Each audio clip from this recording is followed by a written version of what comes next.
बस्ती जनपद के कृषि विज्ञान केंद्र बंजरिया में कल जनपद स्तरीय खरीफ उत्पादन गोष्ठी का आयोजन किया गया, जिसको संबोधित करते हुए जिलाधिकारी बस्ती रवीश गुप्ता ने कहा कि जनपद में हर हाल में उर्वरकों की उपलब्धता सुनिश्चित कराई जाए।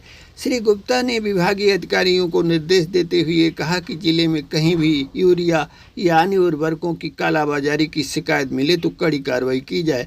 उन्होंने कहा कि जनपद में कृषि उत्पादन के साथ फलों का उत्पादन बढ़ाने की जरूरत है। इससे पहले जिलाधिकारी ने दीप प्रज्वलित कर कार्यक्रम का विधिवत शुभारंभ किया और बाहर लगे प्रदर्शनी का अवलोकन किया। गोष्ठी को भाजपा के जिला अध्यक्ष विवेकानंद मिश्र ने संबोधित करते हुए कहा कि सरकार किसानों के कल्याण के लिए बेहतर काम कर रही है। श्री मिश्र ने कहा कि किसानों की आय बढ़ाए बिना प्रदेश और देश का विकास संभव नहीं है। गोष्ठी को संयुक्त कृषि निदेशक राम बच्चन, जिला कृषि रक्षा अधिकारी रतन शंकर ओझा आदि ने भी संबोधित किया, जबकि कार्यक्रम का संचालन डॉक्टर बीबी सिंह ने किया। इस अवसर पर उप संभागीय कृषि प्रसार अधिकारी हरेंद्र प्रसाद, भूमि संरक्षण अधिकारी डॉक्टर राजमंगल चौधरी, जिला कृषि अधिकारी डॉक्टर BR मौर्य आदि लोग उपस्थित रहे। वहीं गोष्ठी में किसानों को मोटे अनाज के बीज निःशुल्क वितरित किए गए। देखिए सार सागर की ये रिपोर्ट। माननीय जिलाधिकारी महोदय, अध्यक्ष जी के द्वारा, उप कृषि निदेशक महोदय, ज्वाइंट डायरेक्टर साहब के द्वारा, सभी लोगों के द्वारा इस कार्यक्रम के शुभारंभ हो चुका है। हमारे कृषि विज्ञान के बंजरिया के प्रभारी डॉक्टर PK मिश्रा जी और प्रगतिशील कृषक जो प्राकृतिक खेती में पूरे जनपद को डंका बजा के जोरदार ताली हो हमारे किसान भाइयों।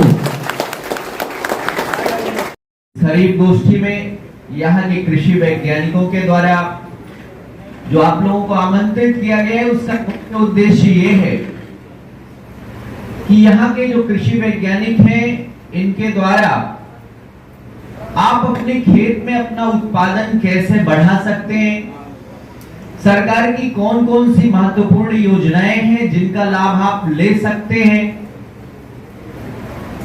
अपने उत्पादन को और दुगना चौगुना करने के लिए क्या क्या आवश्यक चीजें हैं जिनका प्रयोग आप कर सकते हैं और कम लागत में अपनी खेती को कैसे बढ़ा सकते हैं, इस विषय पर यहाँ के जो कृषि वैज्ञानिक हैं आप लोगों को बता रहे हैं और बताएंगे भी। आप सबसे भी आग्रह है कि अपने खेत की जो भी समस्याएं हैं, अपने उत्पादन को बढ़ाने के लिए खाद, बीज या कीटनाशकों से संबंधित यहाँ के जो कृषि वैज्ञानिक हैं, अगर आप उनसे जानकारी लेंगे तो इससे आपको काफी लाभ होगा। कुछ सोसाइटियों पर खाद नहीं है यूरिया की, तो मैं आप सभी लोगों से आग्रह करूंगा, जो हमारे सम्मानित अधिकारी गण हैं, सक्षम अधिकारी हैं, थोड़ा दिखवा लेंगे, क्योंकि इस समय मौसम भी अच्छा हो गया है, गन्ने के खेत में भी खाद की जरूरत है, धान की भी रोपाई चल रही है, तो जहां भी ऐसी समस्या कहीं थोड़ा बहुत दिख रही है उसका भी निराकरण हो जाएगा तो अच्छा रहेगा। मैं आप सभी लोगों का एक बार पुनः इस गोष्ठी में स्वागत अभिनंदन करता हूं और ये आग्रह जरूर करूंगा कि यहाँ आए हैं तो यहाँ के कृषि वैज्ञानिकों से अपने खेती किसानी से संबंधित, पशुपालन से संबंधित जानकारी लेकर के जरूर जाएं, जिससे आपको अपनी खेती किसानी में, पशुपालन में आपको लाभ हो। बहुत बहुत धन्यवाद। वंदे मातरम। जनपद के लोकप्रिय जिलाधिकारी महोदय का मैं चाहूंगा पुनः एक बार जोरदार ताली से आप लोग स्वागत करें और सर को मैं आमंत्रित करता हूं कि सर आप आए और अपना सुझाव हम लोगों को देने का कष्ट करें। सर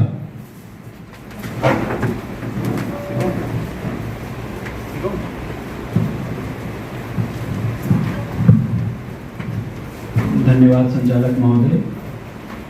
आज इस खरीफ गोष्ठी में यहाँ की शोभा बढ़ा रहे हमारे सम्मानित जिलाध्यक्ष भारतीय जनता पार्टी, सम्मानित प्रतिनिधि माननीय विधायक हरैया, हमारे जो प्रगतिशील कृषक महोदय, हमारे GD एग्रीकल्चर साहब, हमारे DD साहब, DO साहब, BSA साहब, प्लांट प्रोटेक्शन ऑफिसर और कृषि विभाग से जुड़े सभी अधिकारी कर्मचारी, हमारे प्रेस और मीडिया के बंधु, और सबसे आवश्यक जो आज के जो हमारे मुख्य अतिथि हैं यहाँ पर, हमारे कृषक बंधु जो कि जनपद के विभिन्न स्थलों से आज इस खरीफ गोष्ठी में प्रतिभाग करने आए हैं।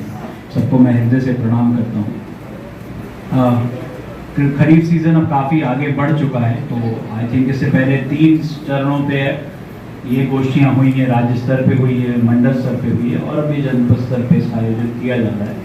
हर चरण पे थोड़ा सा और लोग जुड़ जाते हैं, क्योंकि मंडल में कम लोग जा पाते हैं, राज्य में कम जा पाते हैं, और हम थोड़ा नीचे तक के बात डिसमिनेट करते हैं। ये हमारा सौभाग्य है कि हमारे जनपद में एक कृषि विज्ञान केंद्र है, जिसके माध्यम से हमारे तकनीकी जो जानकारियां हैं वो मिल जाती हैं, तकनीकी इनपुट्स भी यहाँ से आपको मिल जाते हैं, और साथ ही इतना बढ़िया आम की जो यहाँ पर खेती होती है उससे आप वाकिफ़ हैं। और अभी कुछ दिन पहले मेरा सौभाग्य हुआ था अंदर जाकर के इनके आम के जो नई प्रजातियाँ हैं, अलग अलग रंगों की, अलग अलग शेप और साइज़ की, वो देखा तो ये जनपद का तो खैर यहाँ से इससे नाम रोशन होता ही है। और उसमें मुझे ये भी अनुरोध करना था कि और भी लोग यदि यहाँ से आम के इनपुट प्राप्त करके थोड़ा हॉर्टिकल्चर में डाइवर्ट करेंगे, तो मुझे लगता है कि यहाँ पर इस केंद्र का होना बहुत ही सार्थक हो जाएगा। हालांकि ये डायरेक्टली खरीफ से जुड़ा हुआ नहीं है, हॉर्टिकल्चर क्रॉप के बारे में, परंतु चूंकि कृषि मंत्री जी भी जब यहाँ पर आए थे, माननीय शाही जी, तो उन्होंने भी ये प्रश्न किया था कि ये केंद्र जब इस जनपद को दिया गया है तो जनपद बाहर के लोग यहाँ से ले जाते हैं आम की सैपलिंग्स, बट जनपद में आउटटेक अभी उतना नहीं है जितना कि यहाँ हो सकता है। और यहाँ का खुद का गौर जीत जो है, यहाँ की वैरायटी अच्छी है, और प्लस जो बाहर की वैरायटी भी है जो कि यहीं की मिट्टी में पनप रही है, अच्छा डेवलप हो रहा है, तो उन पर वर्क किया जा सकता है।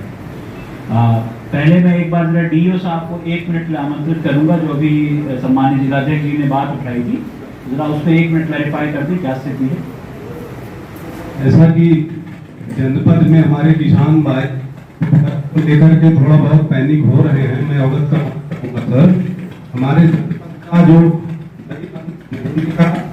लक्ष्य रहा है सर 8,300 मीट्रिक टन, जिसके सापेक्ष आज की उपलब्धता सर 28,000 मीट्रिक टन है यूरिया की उपलब्धता, और 11,000 मीट्रिक टन हमने वितरण कर दिया है सर। पिछले साल 9,500 मीट्रिक टन का वितरण हुआ था, इस वर्ष लगभग 2,000 मीट्रिक टन ज्यादा वितरण हुआ है। तो हमारे किसान भाई ऐसा प्रतीत हो रहा है कि उर्वरक ज्यादा ले रहे हैं। वैसे सर इस बार मानसून समय से आने की वजह से किसान भाई धान की रोपाई समय से कर रहे हैं, जिससे हमारा जो आगामी रबी सीजन है होगा वो भी समय से होगा और धान की उत्पादकता बढ़ने की संभावना है सर। तो सर ये जो हमारा खपत है 11,000 मीट्रिक टन यूरिया में हुआ है सर। लगातार उर्वरक की उपलब्धता हो रही है सर। माननीय कृषि मंत्री जी, प्रमुख सचिव महोदय, हमारे मंडल के मुखिया, कृषि विभाग के मुखिया, संयुक्त कृषि निदेशक महोदय और जिला अधिकारी महोदय के निर्देशन में उर्वरक की निगरानी लगातार रखी जा रही है सर। किसान भाइयों से एक अपील करना चाहेंगे कि जितनी उनके पास जमीन है सर उसी हिसाब से उर्वरक लें। उर्वरक की किसी प्रकार की कोई कमी नहीं है। समितियों पर सर थोड़ा बहुत कहीं कमी आ रही है, हमारे पास भी फोन आ रहे हैं सर। इस संबंध में सर कल एक शासनादेश आया है जिसके अंतर्गत 40% उर्वरक जो हमारी प्राइवेट कंपनियों का होगा सर, वो भी समितियों के माध्यम से वितरित किया जाएगा सर। किसी प्रकार की कोई समस्या या मतलब उर्वरक की उपलब्धता पर्याप्त रहेगी, कोई ऐसी बात नहीं आने दी जाएगी सर। धन्यवाद डीओ साहब। ये जो जीओ आया है उसको जल्द से जल्द अमल में ले आया जाए, ताकि जो प्राइवेट उर्वरक भी जो है समितियों के उससे मिलते। दूसरा, इसमें मुझे याद आया कि भारत सरकार स्तर से एक वीसी हुई थी। पूरे देश स्तर पे देखिए कि ये जो फर्टिलाइजर्स है उसकी एक मैन्युफैक्चरिंग कैपेसिटी एक सीमा होती है, और इसका अनुमान पिछले वर्षों के उससे लगाया जाता है। और जैसा आप जानते हैं पिछले वर्ष से ज्यादा हमको ऑलरेडी मिल चुका है, अभी भी मिलता रहेगा, ऐसे कोई बॉटलनेक नहीं है। परंतु फिर ये भी है कि एक निर्देश ये भी है कि यदि कोई डाइवर्जन करता है तो उसके विरुद्ध बहुत कठोर संज्ञान भी लिया जाएगा।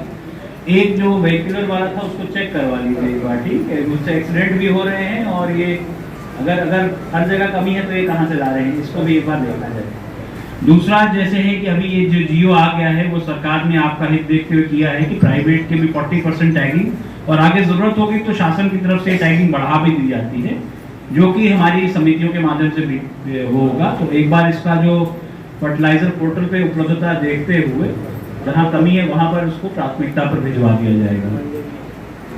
इसके अलावा आज हमने यहाँ पर एक छोटी सी प्रदर्शनी जो बाहर लगी थी देखी, वहाँ पे हमारे प्रगतिशील कृषकों ने श्री अन्न का बहुत अच्छा उत्पाद बनाए हुए थे। कुछ नए प्रकार के फल मैंने पहली बार देखे, इनको व्हाइट जामुन ये बता रहे थे, और शायद वो सेब वैरायटी का फल था। बट ये है कि यहाँ के कृषकों में एक जो कहते हैं कि एक नवाचार करने का जो एक टेंडेंसी है बहुत अच्छी है। इनोवेटिव प्रोडक्ट्स बनाते हैं, कुछ ना कुछ डेवलप करते हैं। तो उनका जब ऐसी गोष्ठियाँ हो तो इसी प्रकार उनको प्रस्तुत करके उनको प्रेस नोट में दिया जाए, उनको जो कृषि विभाग की वेबसाइट है उस पर भी स्थान दिया जाए, ताकि ये जो नवाचार है वो बाहर भी जाए। ये मैं एक करूँगा आपसे अनुरोध।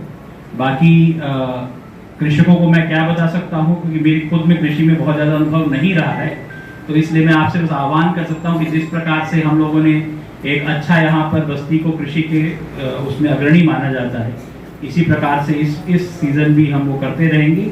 सरकारी मशीनरी से मेरा इसमें निर्देश होगा कि जो इस प्रकार की छोटी मोटी बातें आती हैं उनको त्वरित संज्ञान लेकर के उसका समाधान कराया जाए, ताकि समय रहते, क्योंकि किसानी जो होती है वो एक समयबद्ध, जैसे इलेक्शन होता है वैसे किसानी होती है, समय पे जो चीज़ होना वो नहीं हुआ तो पूरी प्रक्रिया खराब हो जाती है। तो समयबद्धता का ध्यान रखेंगे, और जो भी इनपुट्स में कोई दिक्कत हो संज्ञान में लाएंगे, जरूरत होगा तो ऊपर बताया जाएगा, पर उसकी कोई भी समस्या को आड़े नहीं आने दिया जाएगा। और इसी के साथ मैं पुनः सबको यहाँ पर आने के लिए धन्यवाद देता हूँ, सबको पुनः प्रणाम करता हूँ। धन्यवाद। जय हिंद, जय हिंद।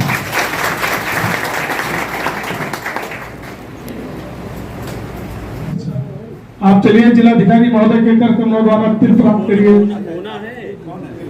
हाँ, तिल वाले आ गए, श्री विश्वनाथ जी। हाँ, लिया जाए तिल गोइए खूब बढ़िया से, अगले साल लाइएगा इसको। उसके बाद श्री प्रेम नारायण जी रागी के लिए, प्रेम नारायण जी आ जाए। तिलकपुर के अजीत चौधरी जी आइए।